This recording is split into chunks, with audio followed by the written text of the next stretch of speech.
वर्तमान समय में कवि हरिश्चंद्र को याद करने की बहुत आवश्यकता आन पड़ी है। निज भाषा उन्नति है, सब उन्नति को मूल, बिन निज भाषा ज्ञान के मिटत नहीं को शूल।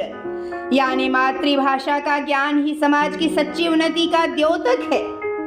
विशिष्ट अतिथिगण, उपस्थित सज्जनों, मेरे प्रिय साथियों एवं हिंदी प्रेमियों, हिंदी भाषा ही नहीं अपितु भाषाओं को जोड़ने एवं सबका साथ सबका विकास की द्योतक भी है, जिसने अपने अंदर अनेकानेक भाषाओं के शब्दों को स्थान देकर सभी भाषाओं का मान भी बढ़ाया है, जिसे हम तत्सम तद्भव देशज विदेशज के नाम से भी जानते हैं।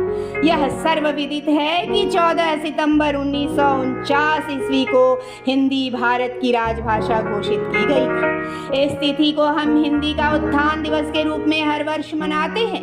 हिंदी भारत की आत्मा है, जो यहाँ की संस्कृति, सभ्यता और पहचान के रूप में जन जन में मौजूद है। हिंदी, भोजपुरी, मैथिली, ब्रजभाषा, अवधी अनेक रूपों में तुलसीदास, कबीरदास, रसखान, मीराबाई, विद्यापति ने अपने अपने शब्दों और अपनी अपनी कविताओं के जरिए इसे सजाकर इसका मान बढ़ाया है।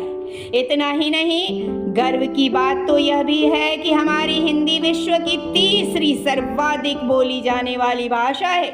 यह विश्व मंच पर आज हमारा मान बढ़ा रही है। स्वामी विवेकानंद, अटल बिहारी वाजपेयी और वर्तमान प्रधानमंत्री श्री नरेंद्र दामोदर दास मोदी जी ने विश्व मंच पर हिंदी में वक्तव्य देकर हिंदी का सिर गर्व से ऊंचा किया है।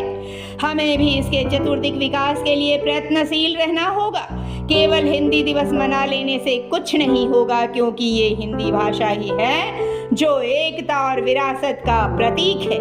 हमें विचार करना ही होगा कि हिंदी केवल ताज पहनने के लिए ही नहीं, अपितु उचित सम्मान की हकदार है। हमारी पड़ोस की आंटी कितनी ही खूबसूरत क्यों ना हो, हम उन्हें आदर तो दे सकते हैं, लेकिन अपनी माँ को छोड़कर, अपनी माँ का तिरस्कार करके दूसरी आंटी को नहीं अपना सकते।